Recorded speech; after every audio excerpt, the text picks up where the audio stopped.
Alright everybody, how goes it, dudes and dudettes? Well, here we are back out on the road again. And for those eagle-eyed of you, you'll notice I'm on the new bike. Amora, I've called her. My Kawasaki Vulcan S ABS. And this is the very first ride ever on it. She's got 5 miles on her. Well, I think she's got 7 now, as soon as I went and got some petrol and what have you. But yeah, I thought I'd do a quick first impressions video. So I'm just going down the my local coast road. She's one of my favourite roads around here. So yeah, say hello to Amora. So I'll start at the top and work my way down.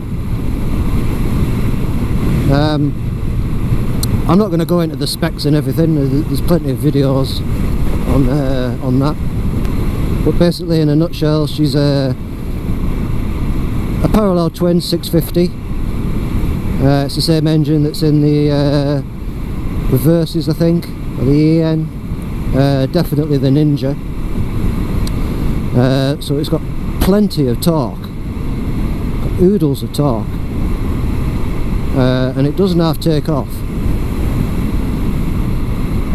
But so working down, mirrors, steady as a rock, perfect for seeing what's behind me. I can see the whole road behind me. A tiny bit of my elbows, but that's about it in both of them. Seat, extremely comfortable. I've only been going a couple of miles, you know, but I'll let you know if I get any pressure points or anything. But at the moment, it's like sitting in an armchair, as most cruisers are. Feet positioning, perfect for me. This is I've got this as standard stock setup. You know, Kawasaki are famous for the ergo system on these bikes. You know, again, in a nutshell, there's 2 different types of handlebars, 2 different seats, and 3 different positions that you can put the foot pegs in. So basically, they cater, I think, for people of about 5'2", 5'2", up to 6'3", something like that. So depending on which combination of seat and handlebars and blah de blah, they can make the bike fit for you. But one thing that gets missed out on this ergo system that Kawasaki do really well, I think, is the 2 levers. You know, your clutch and your brake. They are both adjustable. So you can bring those in either closer towards you or further away from you. And that's a really nice touch, and it finishes off the ergo system to a T. It's got so much torque. You know, slowing down then, I should have probably changed down, but didn't need to at all.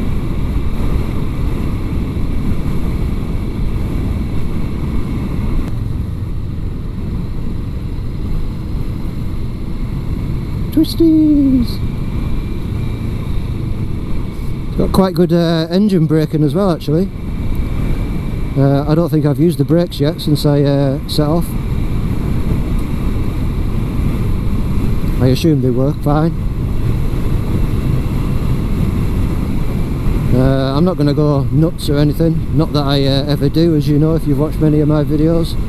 But dealer said keep it below, well, don't go above 4,000, as you do with most new bikes, for the first 600 mile, first service and that.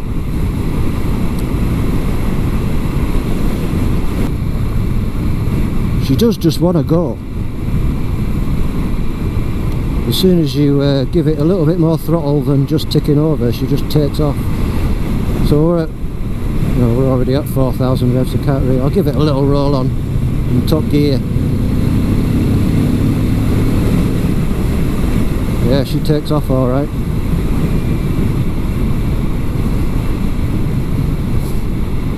suppose you'd expect that, wouldn't you, with a Ninja engine in it.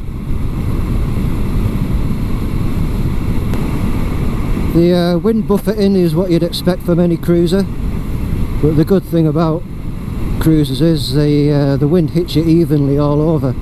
So yeah, you feel a little bit like a parachute, but it's alright, you know. When you've got a screen in front of you, it can sometimes make your head bobble about, which is just tiresome. But no, this is fine.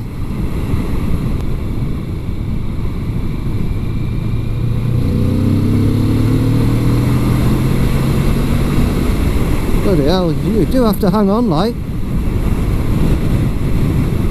You can't half shift.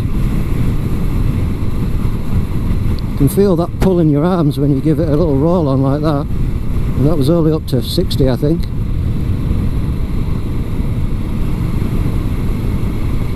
I've got absolutely zero vibrations.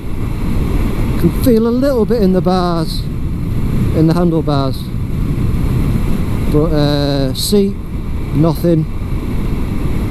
Foot pegs, nothing. And like I say, the mirrors are steady as a rock.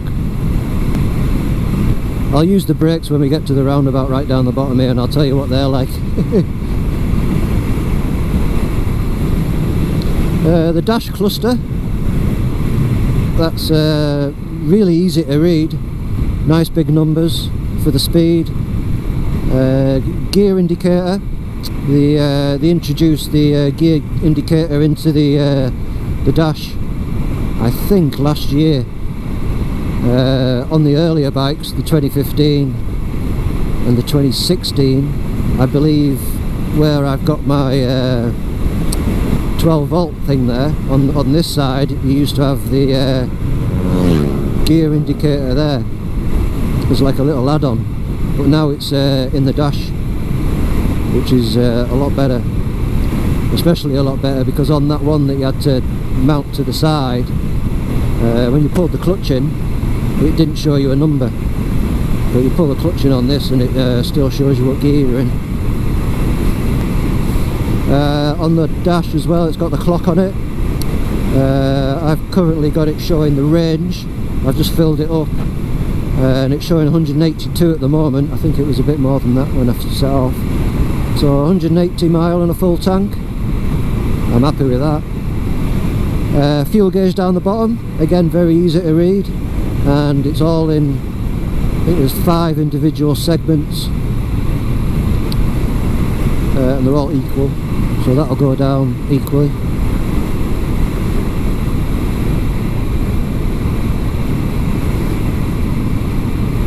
But it also shows you your average miles per gallon, and it's got the normal odometer readings, you know, your trip 1 and trip 2.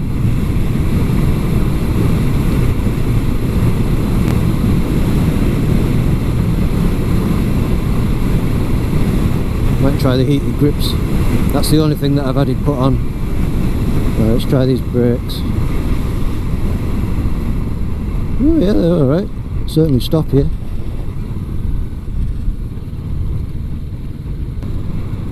You know, a lot of people say this is a bike for beginners, and I'm going to agree to disagree. Well, agree and disagree with that. Yeah, I think as a first big bike or mid-range cruiser, if that's the style of bike that you're after, you could not go wrong with this. Not at all. It's got the performance, it's got the cruiser looks, it's got the modern cruiser looks, and it's a sports bike stroke cruiser as far as I can see. But if you've been riding for many years, you are not going to be bored riding this. No way. This would keep a rider who's been riding for years and years very happy. I mean, I came from a 900 down to a 650, and I'm not disappointed at all.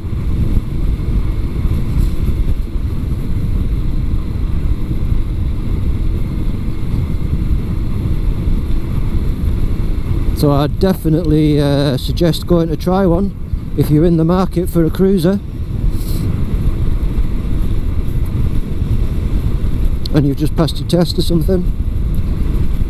You know, there are obviously smaller cruisers you can get, you know, 250s or 550s, but if you want something that's going to last you, you know, if you don't want to change your bike every 5 minutes like some people do, then definitely get down to your Kawasaki dealer and try one of these bad boys. Or bad girls. Mine's a she.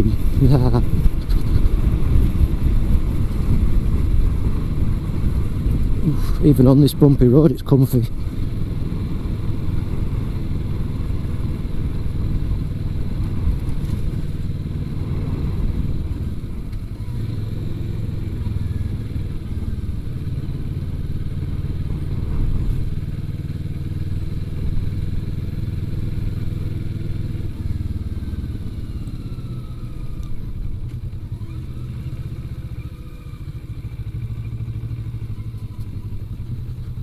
Just chill out here for a bit.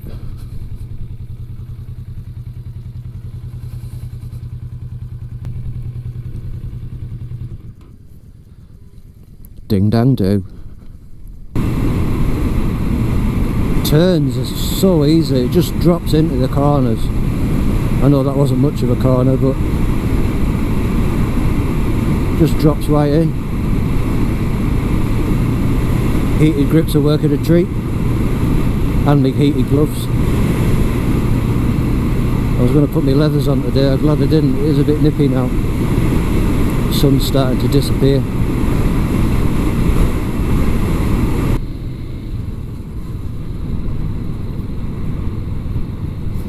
Gear changing is butter smooth. Really is butter smooth. Originally when I first set out I did have a problem with the getting my boot around the lever, but I've got used to that pretty quick. Oh, I forgot to tell you about the seat. Absolutely fine, no pressure points at all.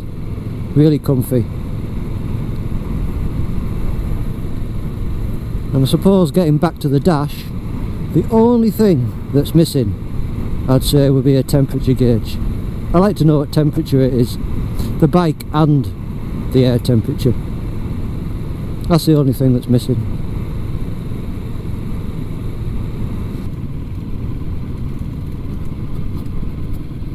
So I think I'll leave it there, dudes and dudettes.